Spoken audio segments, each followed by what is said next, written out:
বৌদি, হ্যাঁ বলো। দেখো না বৌদি, আমি সেজেছি, আমাকে কেমন লাগছে? দাঁড়াও রাইবাগিনী ননদিন, আজকে তোমাকে আমার মনের মতো সাজাবো। বলছি তুমি তো এমনি সুন্দর দেখতে, তারপর আবার সেজেছো, তোমাকে যে লাগছে না। আমি যদি একটু সাজাতাম না, আরো মনে হয় সুন্দর লাগতো, তোমাকে আরো ভালো লাগতো। ঠিক আছে বৌদি, তুমি আমাকে সাজিয়ে দিবে? হ্যাঁ, তুমি একটা কাজ করো, তোমার সব সাজার জিনিস নিয়ে আসো, আমি তোমাকে সুন্দর করে সাজিয়ে দেবো। ফাইনালি সাজানো হয়ে গেছে।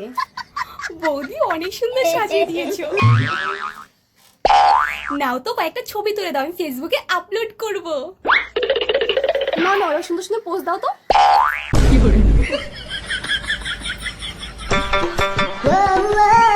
না, এবার ফেসবুকে আপলোড করো, তোমার ফটোতে লাইক কমেন্টে ভরে যাবে।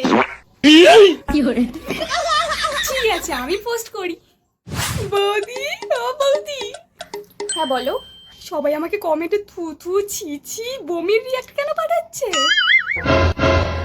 এখন যাকে যেমন দেখতে তাকে তো তেমনই বলবে, তাই না? আমি কি দেখতে এতটুকু ভালো না? দেখতে তো পাদের মুখের মতো, সে আবার সুন্দর হতে আসছে, ঢং দেখলে বাঁচি না। প্রতিশোধটা তোলা রইলো বৌদি।